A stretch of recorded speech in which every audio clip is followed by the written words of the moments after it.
Hello students, आर्य coaching centre में आप लोगों का स्वागत है। मैं आरपी सिंह आज आप लोगों के लिए यहाँ पर एटॉमिक स्ट्रक्चर के प्रीवियस ईयर के जेईई मेंस और नीट के क्वेश्चंस लेकर आया हूँ। इससे पहले वाली वीडियो में हम लोगों ने एएमयू बीटेक एंट्रेंस एग्जाम के क्वेश्चंस सॉल्व किए थे। ठीक, आइए कंटिन्यू करते हैं हम लोग अपने टॉपिक को। देखिए, सबसे पहला क्वेश्चन है आपका, determine wavelength of electron in fourth Bohr's orbit. आपसे फोर्थ बोर्स ऑर्बिट में इलेक्ट्रॉन की वेवलेंथ पूछी है। इसका मतलब इलेक्ट्रॉन फोर्थ ऑर्बिट में क्या कर रहा है बेटा, घूम रहा है, और वहाँ पर आपको वेवलेंथ कैलकुलेट करनी है किसकी, इलेक्ट्रॉन की। तो इसका मतलब यहाँ पे डी ब्रॉगली इक्वेशन का हम लोगों को यूज़ करना होगा। आइए सीखते हैं इस कॉन्सेप्ट को, बहुत ही महत्वपूर्ण कॉन्सेप्ट है ये, और यहाँ से एक क्वेश्चन हर साल वह उठा लेता है, चाहे जेईई मेंस हो चाहे नीट हो। देखिए किस तरीके से करना है। अगर ये हमारा बोर ऑर्बिट है और इसमें अगर इलेक्ट्रॉन घूम रहा है, तो आपको पता हो यहाँ पर जो नंबर ऑफ वेव्स बनेंगे वो इंटीजर फॉर्म में होंगी। कैसे में, इंटीजर। जैसे 1 वेव हो गई है, ये हो गई बेटा आपकी सेकंड वेव, ये हो गई आपकी थर्ड वेव, और ये हो गई आपकी फोर्थ वेव। इसका मतलब अगर फोर्थ ऑर्बिट में घूम रहा है तो नंबर ऑफ वेव्स भी कितनी बनेंगी, 4 बनेंगी। अगर nth ऑर्बिट में घूम रहा होगा तो नंबर ऑफ वेव्स कितनी बनेंगी, n बनेंगी ऑलवेज।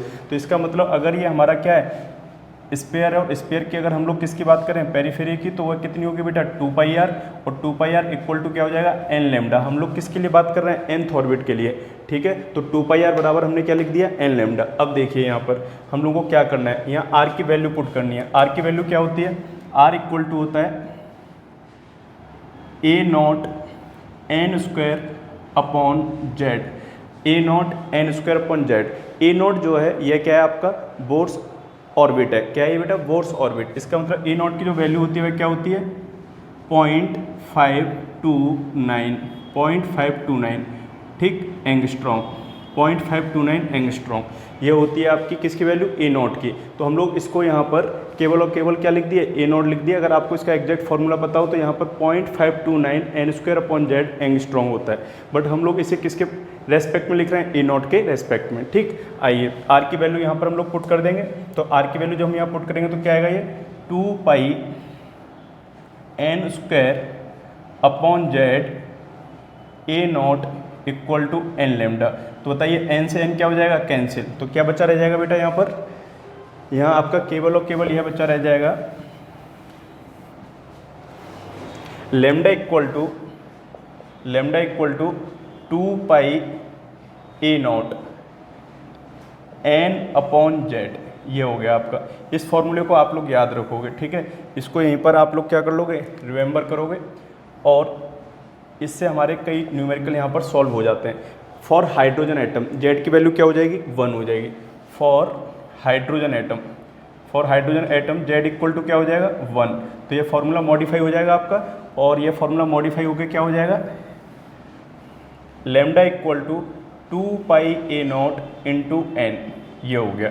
ठीक, क्योंकि उसने बोल रखा था कि हाइड्रोजन एटम की बात चल रही है। अब n की वैल्यू क्या डाल देंगे हम लोग यहाँ पर पुट करेंगे, फोर्थ, क्योंकि उसने फोर्थ ऑर्बिट की बात की थी। तो n की वैल्यू यहाँ पर हम लोग 4 लिखेंगे, 2πa0 मल्टीप्लाई बाई 4, और लैम्डा इक्वल टू हो गया 8πa0। तो हमारा आंसर क्या हो जाएगा, 8πa0, option number C. Option C आपका यहाँ पर क्या हो जाएगा, करेक्ट आंसर। इस तरीके से आपने इसको कैलकुलेट कर लिया। तो आप लोगों को सबसे पहले ये कॉन्सेप्ट लगाना था, 2πr equal to n lambda. r की वैल्यू आपको पता होता है a0 n² अपॉन z। हम लोगों ने a0 के पदों में लिखा है यहाँ पर। ठीक है, तो 2πn² upon z a0 equal to n lambda. n से n क्या हो गया, कैंसिल। जब n से n कैंसिल तो ये फॉर्मूला हो गया। ये एक जनरल फॉर्मूला है फॉर हाइड्रोजन लाइक स्पीसीज। ठीक, क्योंकि Li2+ या फिर He+ इनके लिए भी पूछ सकता है, वहाँ पे Z वेरी कर जाएगा। But for hydrogen atom Z की वैल्यू क्या हो जाएगी, 1। तो ये फॉर्मूला आपका हो जाएगा। तो मैक्सिमम बुकों में ये फॉर्मूला डायरेक्ट लिखा हुआ है, बट आपको ये चीज़ याद रखनी है, फॉर्मूला केवल और केवल स्पेशल कंडीशन में। किस स्पेशल कंडीशन में, फॉर हाइड्रोजन एटम ओनली। ठीक है, ना कि हाइड्रोजन लाइक स्पीसीज। चलिए, तो ये आपको क्लियर हुआ क्वेश्चन। अब हम लोग नेक्स्ट क्वेश्चन की तरफ बढ़ रहे हैं। सेकेंड क्वेश्चन है हमारा, इसमें मैक्सिमम क्वेश्चन 2019, 2018 में जो, और 2000 आपका 20। ठीक है, इसमें आपके जेईई मेंस जो जनवरी में कंडक्ट हुआ था उसके क्वेश्चंस हैं। The electronic configuration of bivalent europium का मतलब क्या है, इस पर 2 पॉजिटिव चार्ज होगा। ठीक है, एंड क्यों, अब आप लोगों को सर बाईवेलेंट बोला है तो 2 नेगेटिव भी तो हो सकता है बेटा, ये मेटल है और मेटल जो होते हैं वे इलेक्ट्रॉन्स रिलीज करते हैं, इसका मतलब इस पर पॉजिटिव चार्ज आएगा। And the trivalent cerium, trivalent cerium का मतलब सीरियम है और इसके ऊपर 3 पॉजिटिव चार्ज है। ठीक, अब आप बताओ अगर इसका इलेक्ट्रॉनिक कॉन्फ़िगरेशन हमें करना है, रेस्पेक्टिवली उसने पूछा है, और सीरियम का आपको एटॉमिक नंबर दे रखा है 58, अगर 58 इसका एटॉमिक नंबर दे रखा है आपको और 3 इलेक्ट्रॉन आपने रिलीज कर दिए, तो यहाँ पर कितने इलेक्ट्रॉन्स बचे रह जाएंगे? जो इलेक्ट्रॉन्स रह जाएंगे आपके पास वो रह जाएंगे 55। कितने इलेक्ट्रॉन्स रह जाएंगे? 55। ठीक, और अगर हम लोग यहाँ पर बात करें यूरोपियम की, तो यूरोपियम में से 2 इलेक्ट्रॉन्स निकल जा रहे हैं और यूरोपियम का एटॉमिक नंबर कितना है? 63। तो नंबर ऑफ इलेक्ट्रॉन जो यहाँ रिमेनिंग रह जाएंगे 63 में से 2 आप सब्ट्रैक्ट कर दोगे 61। इसका मतलब मुझे 61 का इलेक्ट्रॉनिक कॉन्फ़िगरेशन करना है और 55 का। जैसा कि हम लोगों ने देखा था लास्ट वीडियो में भी कि अगर एफ लॉग से रिलेटेड है तो वहाँ पे आप देखो नंबर ऑफ इलेक्ट्रॉन्स ही वो चारों ऑप्शन में क्या कर देगा? अलग अलग कर देगा। सबसे पहले मैं ये चेक कर लेता हूँ चारों ऑप्शन में किस में 61 इलेक्ट्रॉन दे रखे हैं और किस में 55 इलेक्ट्रॉन दे रखे हैं। तो देखिए आपका आंसर आपको मिल जाएगा। ठीक, 61 इलेक्ट्रॉन का मतलब यह है कि जिनॉन में कितने होते हैं बेटा? 54। इसका मतलब 54 के बाद मुझे कितने और चेक करने होंगे वहाँ पर? 54 के बाद 7 इलेक्ट्रॉन्स और चेक करने, 7 इलेक्ट्रॉन्स होने चाहिए। और यहाँ पे जिनॉन में कितने हैं आपके?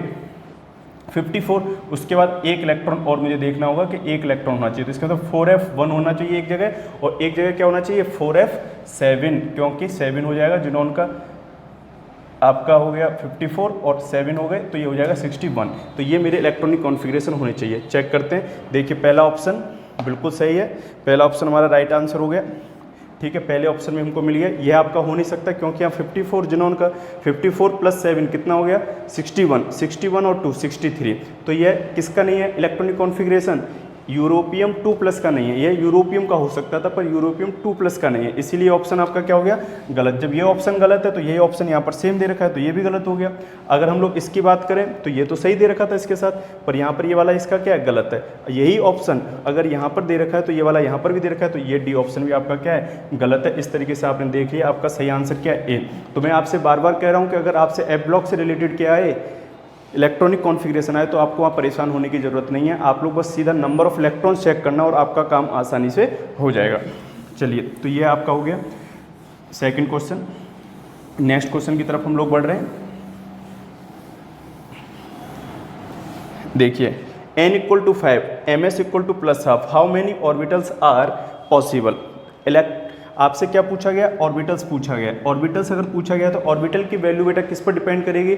n पर। और नंबर ऑफ ऑर्बिटल्स अगर हम लोग लिखें नंबर ऑफ ऑर्बिटल्स किसके रेस्पेक्ट में? n के रेस्पेक्ट में, तो वह होते हैं n²। तो n की वैल्यू कितनी दे रखी है? 5। तो 5 का स्क्वायर कितना हो जाएगा? 25। इसका मतलब नंबर ऑफ ऑर्बिटल मेरे कितने होंगे? 25, क्योंकि उसने नंबर ऑफ ऑर्बिटल की बात की ना कि नंबर ऑफ इलेक्ट्रॉन्स। तो हमारा आंसर यहाँ पर क्या हो जाएगा? ए करेक्ट आंसर है आपका। और यह हो गया आपका क्वेश्चन नंबर 3। ठीक, तो इस फॉर्मूले को आप लोग याद रखोगे। नंबर ऑफ ऑर्बिटल अगर आपसे पूछे हैं किसके रेस्पेक्ट में? प्रिंसिपल क्वांटम नंबर, तो आप कैसे कैलकुलेट कर लोगे? n² से सीधा सीधा। ठीक है, चलिए नेक्स्ट क्वेश्चन की तरफ हम लोग बढ़ते हैं। अगला question, determine Bohr's radius of Li2+ ion for n = 2। फिर से देखिए आपसे क्या पूछ रहा है? बोर रेडियस पूछ रहा है। ठीक है, बोर रेडियस का फॉर्मूला क्या हो जाएगा? R = 0.529 n² angstrom. और अभी मैंने आपको बताया था स्टार्टिंग में हमने करी थी, पहला क्वेश्चन जो हम लोग डिस्कस कर रहे थे कि 0.529 को हम लोग क्या बोल देते हैं बेटा? A0। क्या बोल देते हैं? A0। क्यों बोल रहे हैं A0? इसके पीछे रीजन ये है कि जो बोर मॉडल्स था वो हाइड्रोजन लाइक स्पीसीज़ के लिए अप्लाई हुआ था और हाइड्रोजन पर हमने विशेष वहाँ पर क्या किया था? स्टडी किया था। जब हाइड्रोजन पर स्टडी किया तो हाइड्रोजन में इलेक्ट्रॉन आपको पता हो 1 इलेक्ट्रॉन है और वह n = 1 में क्या करेगा? घूम रहा होगा। ठीक है, मूव कर रहा होगा। और इसके साथ साथ क्या है? इसका एटॉमिक नंबर जो है वह भी कितना है? 1। तो दोनों वैल्यू 1 हो गई। जब दोनों वैल्यू 1 हो गई तो r की वैल्यू क्या आ जाएगी यहाँ पर? 0.529 1 का स्क्वायर अपॉन 1, तो ये 1 ही रहेगा। तो r = 0.529। ठीक, ये हो गया A0। इसी को क्या बोल दिया गया है? A0 बोल दिया गया। ये एंगस्ट्रॉम है तो 0.529 एंगस्ट्रॉम, 0.529 एंगस्ट्रॉम। ठीक, इसी को क्या बोल दिया गया? A0। तो आज के बाद हम लोग 0.529 जो वैल्यू है उसको क्या मान लिया करेंगे? A0 मान लिया करेंगे। चलिए, तो हम लोग इसे A0 के टर्म्स में लिख लेते हैं। अगर आप इसे ए नॉट के टर्म्स में लिखोगे तो क्या होगा, r equal to n square upon z a naught, और ये एंगस्ट्रॉम में चल रहा है, ठीक। अब वो बात कर रहा है किसकी, Li2+, की अगर बात कर रहा है तो देखिए Li में इलेक्ट्रॉनिक कॉन्फ़िगरेशन अगर हम लोग करें तो ये होगा 2,1, बट यहाँ पर 2+ है, इसका मतलब 2 इलेक्ट्रॉन रिलीज कर दिए तो 1 इलेक्ट्रॉन तो यहाँ से गया और इसमें 1 इलेक्ट्रॉन बचा रह जाएगा। इसका मतलब n की वैल्यू क्या हो जाएगी, 1। इसका मतलब जब Li2+ में जो 1 इलेक्ट्रॉन बचा वो n = 1 में रोटेट कर रहा है। अगर n = 1 में है तो फिर हम लोग इसके लिए n की वैल्यू क्या लिख देंगे यहाँ पर, 1, और Z Li के लिए कितना हो जाएगा, 3, और दोनों वैल्यूज हम लोग यहाँ पर पुट करेंगे तो ये आएगा आपका R = 1/3 और यहाँ पर A नॉट। बट आप लोग देखिए क्वेश्चन में थोड़ा सा और ढंग से उसने बोला है कि फॉर n = 2 में वो रोटेट कर रहा है, तो यहाँ पर n = 2 की बात कर रहा है तो n = 2 के लिए हम लोग सॉल्व कर देते हैं। तो यहाँ पर आ जाएगा आपका 2 का स्क्वायर 4, तो R = A नॉट 4/3 या फिर 4/3 A नॉट। तो इसका मतलब ऑप्शन नंबर बी आपका यहाँ पे सही है। अगर वह n = 2 नहीं देता तो हम लोगों का आंसर जो आ रहा था वह n = 1 के रेस्पेक्ट में आएगा और फिर आपका आंसर हो जाएगा 1/3 A नॉट। और देखिए ऑप्शन नंबर सी भी आपको दे रखा है वह यही है, ठीक है। तो A नॉट/3 ये कब है, जब इलेक्ट्रॉन किस में रोटेट कर रहा हो, n = 1 में। वास्तव में Li2+ में इलेक्ट्रॉन n = 1 में रोटेट करेगा, बट उसे अगर एक्साइटेड स्टेट में ले जाएं तो आप n = 2, n = 3 इसमें भी ले जा सकते हो। तो उसने n = 2 के लिए पूछा, इसलिए ऑप्शन बी सही है और यह यहाँ पर सही नहीं होगा। ये केवल कब होता है, जब आपसे क्वेश्चन यह पूछा जाता डिटरमाइन वोर रेडियस ऑफ Li2+ आयन, तो आपका आंसर क्या हो जाता, A नॉट/3, ठीक। चलिए ये क्वेश्चन आपका हो गया। नेक्स्ट क्वेश्चन,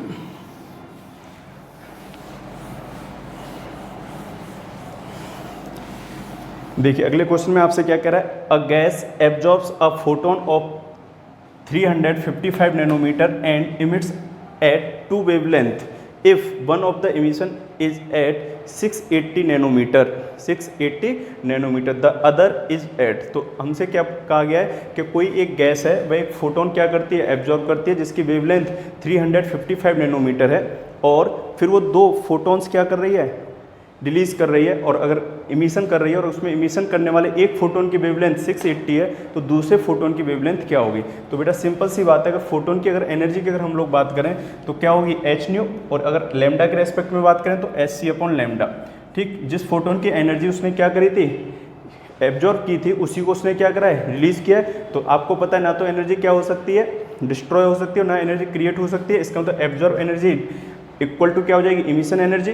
तो इमिशन एनर्जी जो है आपकी वह 2 स्टेप्स में हो रही है, E1 + E2। तो E1 को हम लोग मान लेंगे hc/λ1 और प्लस ये हो जाएगा hc/λ2, ठीक है। आपको पता है यहाँ पर hc कॉमन आ जाएगा, तो hc/λ equal to hc in bracket में 1/λ1 + 1/λ2। hc से hc क्या हो जाएगा, कैंसिल। 1/λ इक्वल टू क्या होगा आपका, 1/λ1 + 1/λ2।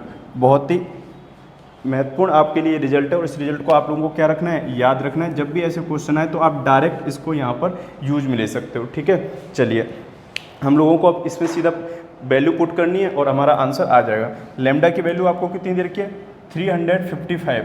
तो 355 आप इसे नैनोमीटर से मीटर में कन्वर्ट मत करो, क्योंकि ऑप्शन आपको सभी किस में दे रखे हैं, नैनोमीटर में, एज इट इज रहने दीजिए। λ1 की वैल्यू कितनी दे रखी है आपको, 680।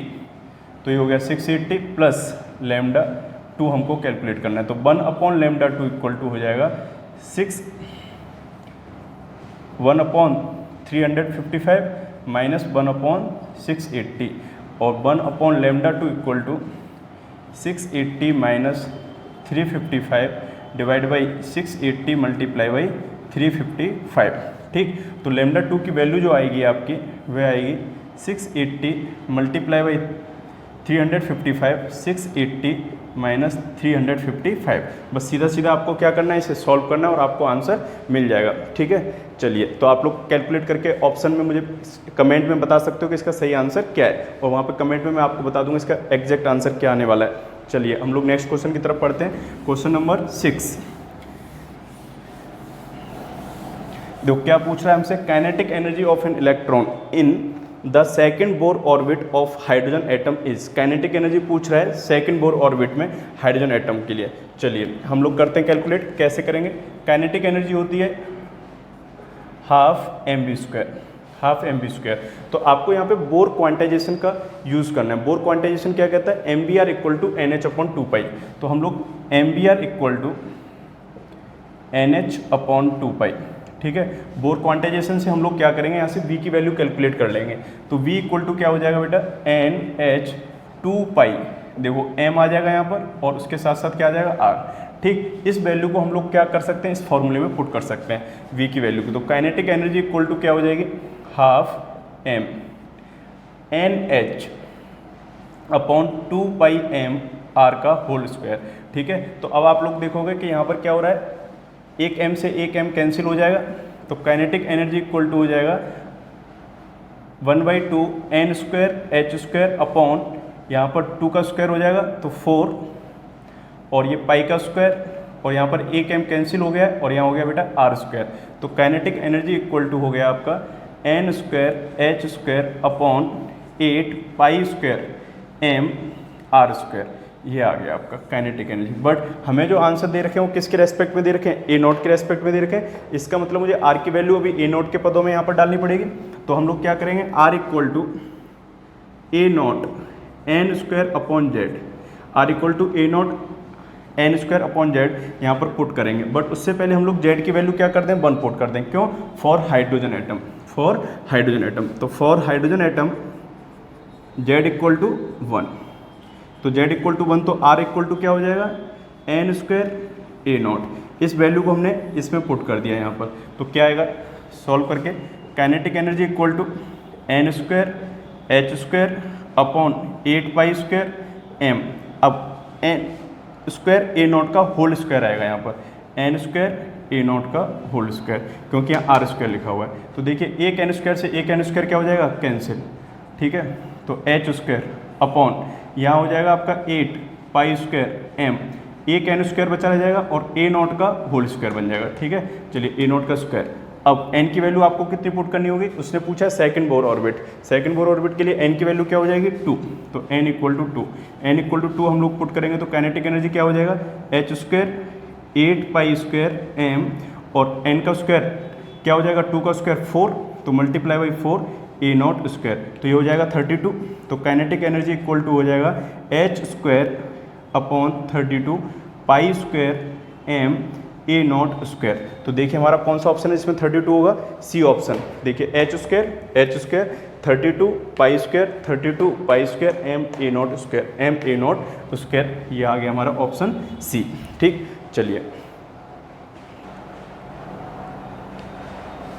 चलिए स्टूडेंट्स, हम लोग अपना नेक्स्ट न्यूमेरिकल करते हैं। The de Broglie wavelength associated with a photo electron से रिलेटेड आपसे de Broglie क्या पूछिए, वेवलेंथ पूछिए। Varies with the frequency mu of the incident radiation जो है उसकी फ्रीक्वेंसी क्या है, म्यू है एज, और म्यू नॉट दे रखा है थ्रेशोल्ड फ्रीक्वेंसी। तो सभी बच्चों ने कॉन्सेप्ट पढ़ा होगा फोटो इलेक्ट्रिक इफेक्ट और de Broglie इक्वेशन। तो इन दोनों से रिलेटेड ये क्वेश्चन है और इन दोनों का हम लोग यहाँ पर यूज करेंगे। चलिए तो हम लोग करते हैं, किस तरीके से हमें स्टार्ट करना है। देखिए सबसे पहले अगर de Broglie अगर आपको क्या करना है, वेवलेंथ कैलकुलेट करनी है, तो लैम्डा = होता है h/mv। तो सबसे पहले आपको ये पता हो कि यहाँ पर mv से काम नहीं चलेगा, यहाँ पर मुझे काइनेटिक एनर्जी चाहिए।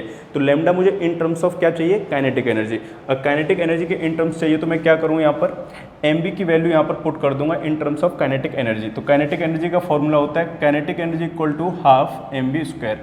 आपसे मैंने बोला इसमें m का आप मल्टीप्लाई कर दो, m का डिवाइड कर दो। तो m का जब मल्टीप्लाई और डिवाइड करोगे तो ये हो जाएगा m² v² divide by m।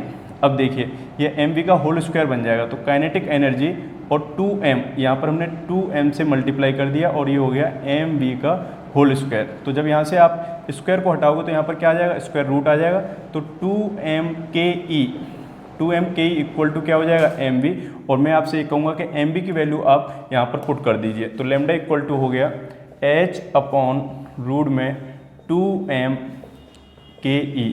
और यही फॉर्मूला डायरेक्ट आपसे कहाँ पर पूछा गया था, जेई एंट्रेंस में 2018 में, तो आप इसे डायरेक्ट याद कर सकते हो। ठीक है, ये दोनों फॉर्मूले आपको याद रखने होंगे और ये किस तरीके से आया है ये मैंने आपको यहाँ पर बता दिया, बट आप लोग इसे डायरेक्ट याद रखो। ठीक, ये हमें पता होना चाहिए, हमें याद रखना है। आइए अब हम लोग यहाँ पर काइनेटिक एनर्जी की वैल्यू पुट कर दें। अब काइनेटिक एनर्जी की वैल्यू कहाँ से हम लोग कैलकुलेट करके लाएंगे? By the concept of photo electric effect. Photo electric effect में क्या होता था, अगर हम लोग किसी फोटोन को इंसिडेंट करते हैं एच न्यू, तो वह जो फोटोन है वह वहाँ से इलेक्ट्रॉन को रिलीज करने में कुछ एनर्जी खर्च करेगा और जो रिमेनिंग एनर्जी है वह कहाँ पर खर्च कर देता है? काइनेटिक एनर्जी में। तो जो एनर्जी हमारी किस में खर्च हो रही है? इलेक्ट्रॉन को रिलीज करने में, जैसे हम लोग कहते थे वर्क फंक्शन, उसकी वैल्यू होती है एच म्यू नॉट। ठीक, और प्लस काइनेटिक एनर्जी के ई। अब काइनेटिक एनर्जी हमें वैल्यू निकालनी है, तो काइनेटिक एनर्जी क्या हो जाएगी? एच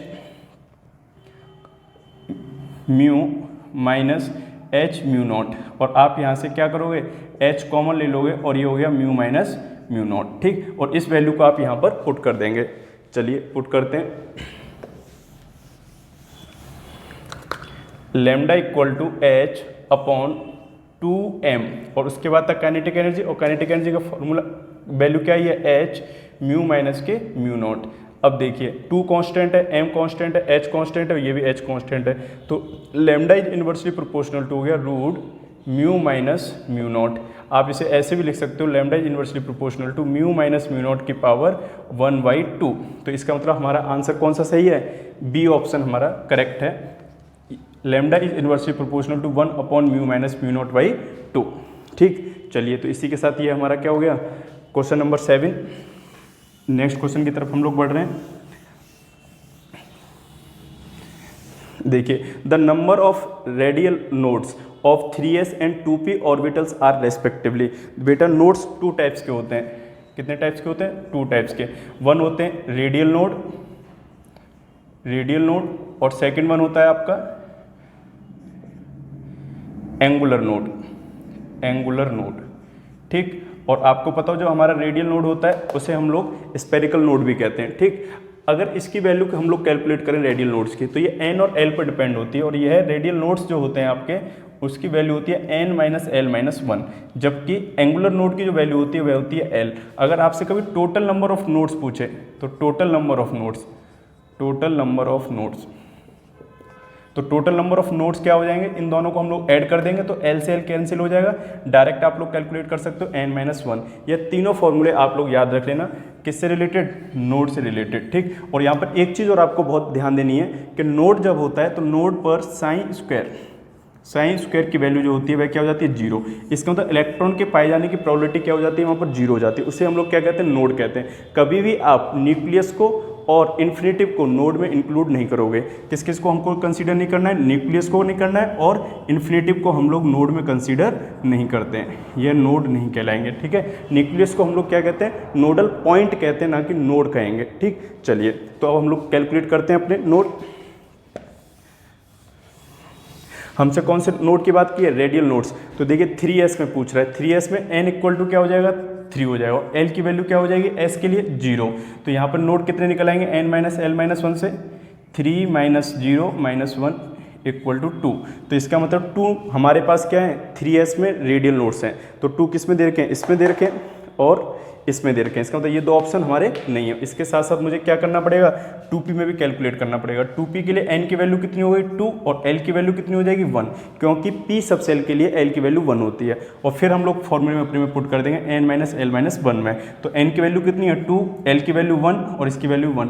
अब देखिए 2 माइनस 2 ये हो गया 0। इसका मतलब 2p में आपके रेडियल नोड्स कितने हैं? 0, और आपका ऑप्शन ए करेक्ट है।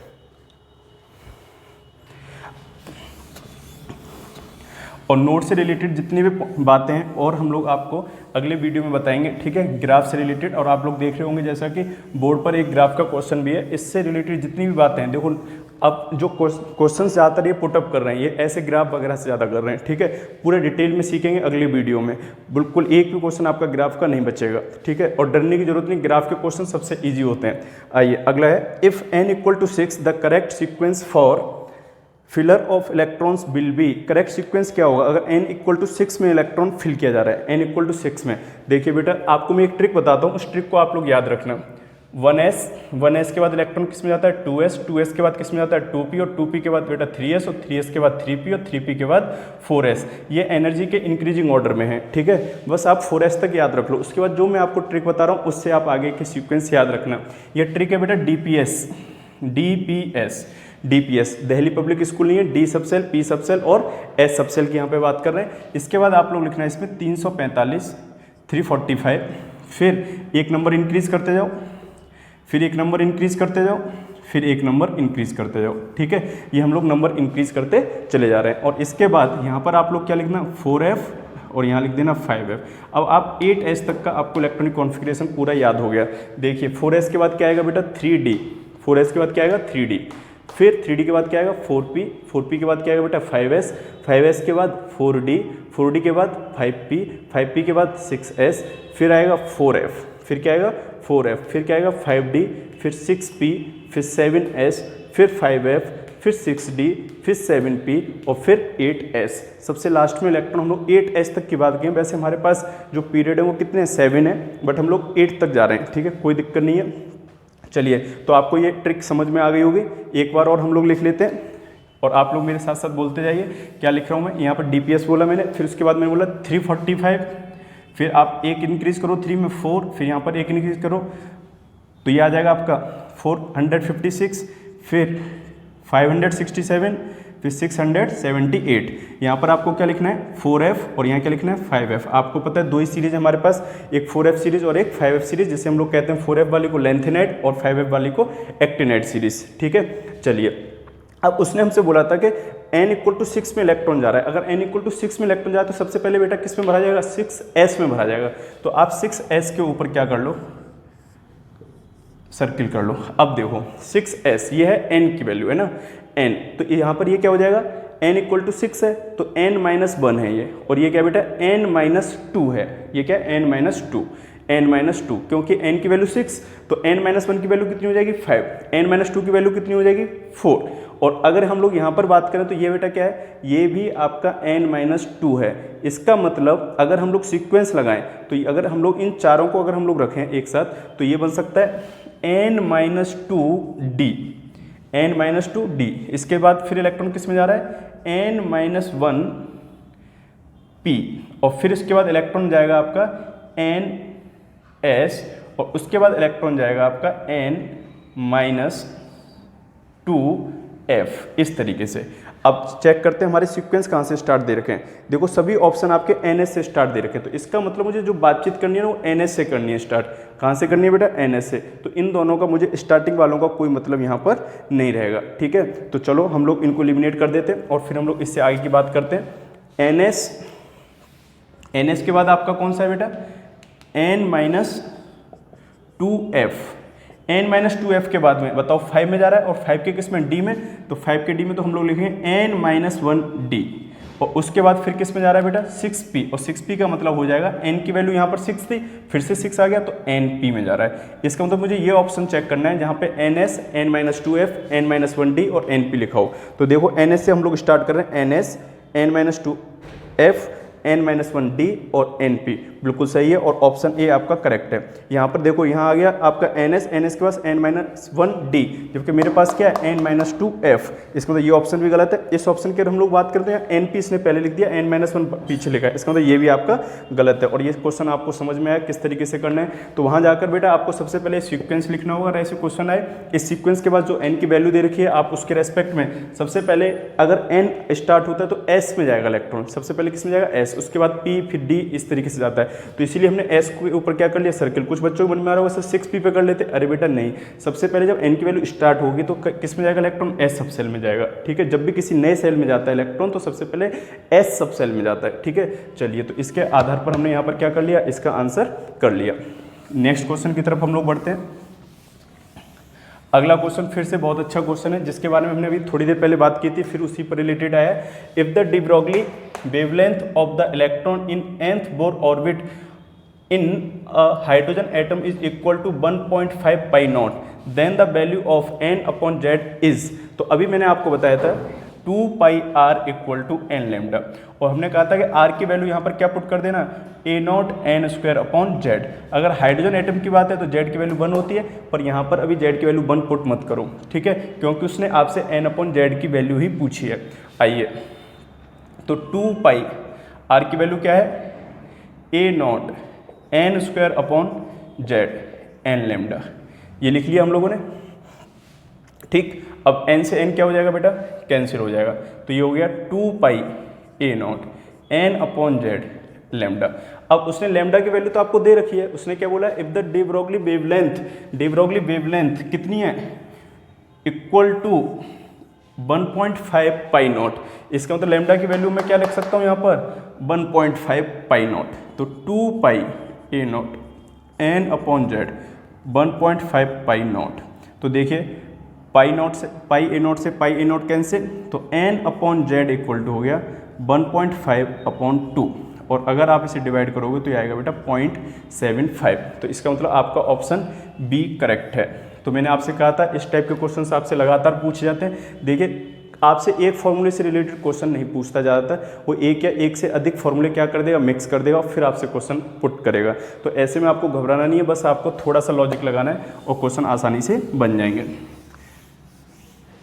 आइए नेक्स्ट क्वेश्चन की तरफ हम लोग बढ़ रहे हैं। कह रहा है which of the following graph correspond to 1 node. आपको केवल और केवल 1 नोड इस ग्राफ में सर्च करना है। तो मैंने आपको बताया था बेटा, कभी भी अगर हम लोग नोड सर्च कर रहे हैं तो नोड सर्च करते समय हमने कहा था कि साइन स्क्वायर की वैल्यू क्या होनी चाहिए, 0 होनी चाहिए। अगर साइन स्क्वायर की वैल्यू 0 है तो 100% है कि वहाँ पर साइन की वैल्यू भी क्या रही होगी, 0 रही होगी। साइन की वैल्यू जहाँ 0 है वहीं पर साइन स्क्वायर की वैल्यू भी क्या हो जाएगी, 0 हो जाएगी।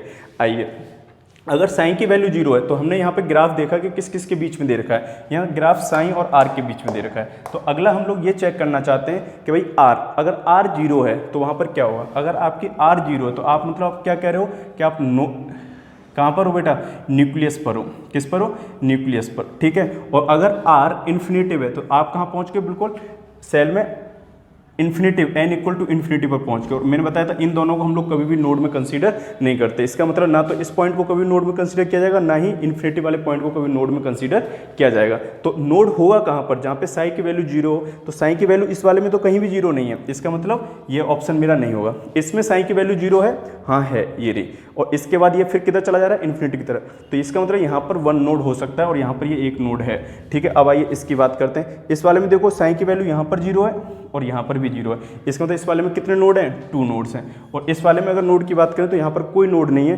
क्योंकि यहाँ पे साइन की वैल्यू 0 है। कहाँ पर बेटा, एक तो r इक्वल टू 0 पर और उसके बाद फिर कहाँ पर हो रही है, इन्फिनिटी पर। इसका मतलब यह भी नहीं है। तो आपका ऑप्शन केवल और केवल कौन सा सही है, बी, जिसमें केवल एक नोड है। तो आपको हमेशा याद रखना है, जब भी साइन स्क्वायर या फिर साइन का ग्राफ दे रखा हो तो जब जब ये किसको काटेंगे बेटा, एक्सिस को कट करेंगे इस तरीके से, तो वह नंबर ऑफ नोड को रिप्रेजेंट करेगा। जैसे अगर हमने इस तरीके से ग्राफ ये प्लॉट कर दिया, किसके लिए, साइन और आर के लिए, तो अगर यह ग्राफ यहाँ कट कर रहा है तो ये मेरे नंबर ऑफ नोड्स हैं। तो बताओ एन की वैल्यू कितनी हो गई बेटा, यहाँ पर 4 हो गई। क्या हो गई, सॉरी, नोड्स की वैल्यू 4, नोड्स की वैल्यू 4 है, ना कि एन की वैल्यू। तो नोड्स की वैल्यू क्या हो गई, 4, ठीक है। चलिए, तो इस ग्राफ से रिलेटेड और भी पॉइंट्स हम लोग नेक्स्ट वीडियो में बताएंगे आपको। अगर ये वीडियो आपको पसंद आया तो आप इसे लाइक करें, सब्सक्राइब करें हमारे चैनल।